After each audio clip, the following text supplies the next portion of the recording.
کہ ایک اللہ کا نام ہے اسم اعظم، جس سے اگر کوئی دعا کرتا ہے تو اللہ تبارک و تعالی قبول کرتا ہے، کوئی سوال کرتا ہے تو پورا کرتا ہے، کوئی مانگ کرتا ہے تو پوری کرتا ہے۔ آج بڑے ہی کیا ہے، یہ پیری مریدی کے جو چکر تل چلتے ہیں نا، وہاں پر اسم اعظم کا بڑا چرچا ہے۔ وہ بولتے کہ کیا ہے جی، میرے پاس اسم اعظم ہے، میں تم نہ سکھا دوں اور باندھ دوں تعویذ میں، کام ہوتے جائیں گے۔ اچھا کرنا کیا ہے؟ کیا بھی نہیں، 10,000 پہلے لے لا کو بندہ لو، اس کے بعد کام شروع ہوں گا۔ بول نہیں سکتے کتنے آئیں گے، بجٹ تو بہت بڑا ہے تمہارا، پہلے لاکھوں شروعات میں۔ جیسا کیا ہے، پیشنٹ کو لے جا کے آپ ہاسپٹل میں ایڈمٹ کرتے ہیں تو انہیں کیا بولتا ہے، اتنا ہوتا بولتا نہیں، انہیں کیا بولتا، ایڈمٹ کرو، ایک 10,000 پہلے بندہ لو مقدمے کے طور پر، اس کے بعد جتنا کھینچنا ہے چوس کے نکال لوں گا میں، وہ اور بات ہے، پہلے ایک 10,000 تو بندہ لو، اسی میں سے مجھے اب پوری کاروائی شروع کرنی ہے۔ ایسے ہی یہ بھی دکانداری کھولے ہوئے بیٹھے ہوئے ہیں، اور ہماری عوام اتنی جاہل ہے کہ سمجھتی نہیں ہے کہ جن کے پاس معاملہ پیسوں کا اتنا ہے کہ وہ کیوں اللہ تبارک و تعالیٰ کے اسم کو رکھ کے خود 10,000 نہیں لے لیتا؟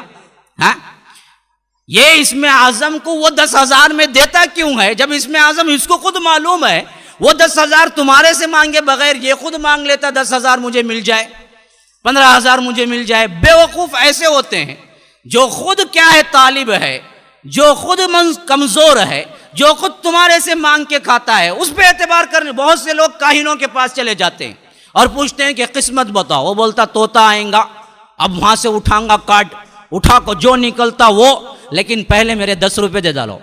10 روپے کا محتاج تمہاری قسمت بولتا ہے۔ کتنی بے عقلی ہے دیکھیے، لوگ سمجھتے ہیں یہ قسمت برابر نکلے گی۔ ارے قسمت بنتی اس کی تو پہلے یہ خود اپنی بنا لیتا، یہ کیوں طوطا رکھ کے گھومتا، چپل بھی نہیں ہے پیر میں، روڈ کیا گلی گلی ڈھونڈتا ہے کوئی مل جائے۔ اگر معلوم ہوتا تو خود بنا لیتا نا اپنے لیے جو بنانا ہے۔ تو ایک بادشاہ تھا، اس کا ایک وزیر بڑا دانا تھا، اس نے ایک بہت بڑے کاہن کو بلایا، کیونکہ دل میں بڑے ہوتے ہیں نا، جن کے پاس پیسہ ہوتا ہے نا، ان کو موت کا ڈر لگنا شروع ہو جاتا ہے، میں کب مرتا ہوں، مجھے کیا ہوں گا۔ اس کی وجہ سے ان کو سر کا درد آیا تو بھی پیٹ میں درد لگتا، پیٹ میں درد آیا تو دل میں درد لگتا۔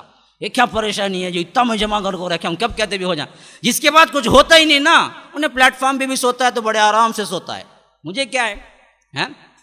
جس کے پاس ہے اسی کا تو چوری کا خطرہ ہے نا جی، اس کے بعد کچھ ہے ہی نہیں، چور آ کے کیا کریں گا، الٹا کچھ دال کو جائیں گا، کیا بھی اتنی بیچارے کے پاس، اسے تبھی کہتے دال کو جائیں گے، بھائی میں غلطی سے آ گیا گھر میں بول کو۔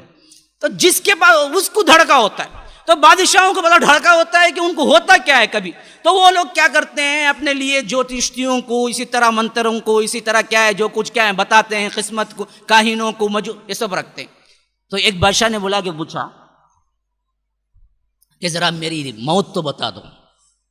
اس نے یوں کیا، بڑی مشکل ہے بادشاہ، آپ کے تو صرف 2 سال رہ گئے۔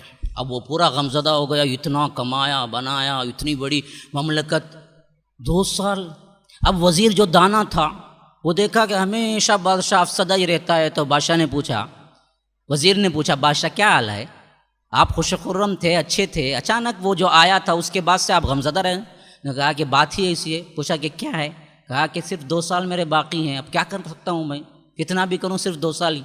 اس نے پوچھا کہ کون بتایا؟ ارے اس دن جو آیا تھا بہت بڑا کیا ہے کاہن ہے، میرے ہاتھ کو دیکھ کے میں نے اس نے کہا کہ اچھی بات، اس سے تو بحث نہیں ہے کہ آپ کی عمر کتنی، اس کو بلاؤ پہلے۔ تو وہ بلایا، وزیر نے پوچھا کہ اچھا بھائی وہ تو قسمت تو نے بتا دی بادشاہ کی، تیری اپنی قسمت بتا، تیری موت کتنی؟ اس نے کہا کہ میری موت کو تو ابھی 10 سال لکھے ہوئے، ابھی میری موت کو تو 10 سال ہے۔ تلوار اٹھائی، ایک ہی گردن مارا، گردن الگ سر الگ، دھڑ دھڑک ہو گیا۔ اس نے کہا کہ بادشاہ دیکھے ابھی 10 سال بولا تھا، ابھی قتل ہو گیا، میں پہلے یہ ارادہ کر چکا تھا، یہ کیا بھی بولے میں پہلے اسے قتل کروں گا، یہ 2 دن بھی بولے تو ابھی قتل کروں گا، تو مجھے تو پہلے ہی ارادہ تھا، لیکن یہ بدبخت کو معلوم نہیں کہ اس کے سر پہ موت منڈلا رہی ہے، وہ بولا کہ 10 سال ہے۔ تو بادشاہ پریشان ہونے کی ضرورت نہیں ہے، اس کو خود اپنی موت کا پتہ نہیں، وہ کیا دوسرے کی موت کا بتا دے گا تمہیں؟ تو یہ بے وقوفی لوگ کرتے ہیں کہ بہت بڑا، کہ پیسہ بھی جاتا ہے، ایمان بھی جاتا ہے۔ اللہ کے رسول نے فرمایا کہ من اتی عرافا او کاہنا فصدق بما یقول فقد کفر بما انزل علی محمد صلی اللہ علیہ وسلم۔ جو کوئی بھی ایسے مشائخ یا کاہن کے پاس گیا اور اس کی بات کو وہ معلوم منظور کر لیا، صحیح سمجھ گیا، پھر تو وہ کافر ہو گیا. جو بھی اللہ کے رسول پہ اترا تھا اس کا کفر کر دیا، قرآن کا، اللہ کا، کافر ہو گیا. جو صرف گیا مانا نہیں، تو اللہ کے رسول نے کہا کہ 40 روز کی نماز قبول نہیں ہوتی اس کی، خالی جانے سے، مانے نہیں، دیکھنے. بعض بولتے کیا بھی نہیں بھائی میں دیکھنے گیا سونے کا، تو کہیں کچھ جاتا بیٹھے بیٹھے دیکھنے کی چیز ہے، وہ کفر کی چیز ہے. تمہیں دیکھنے جاتے ہیں بولے آگ میں جا کو دیکھی ہے کبھی تبھی؟ آگ کیسا جلاتی معلوم نہیں، ذرہ میں ہاتھ رکھو دیکھتا ہوں، کب تبھی دیکھے گا ویسا؟ وہ بھی آگ کی طرح کفر کو، ایمان کو کھا جاتا ہے، تو وہاں جانا بھی نہیں ہے. تو اگر کوئی بندہ وہاں جاتا ہے تو 40 روز کی نماز نہیں قبول ہوتی، مان لیتا ہے تو صحیح کافر ہو جاتا ہے.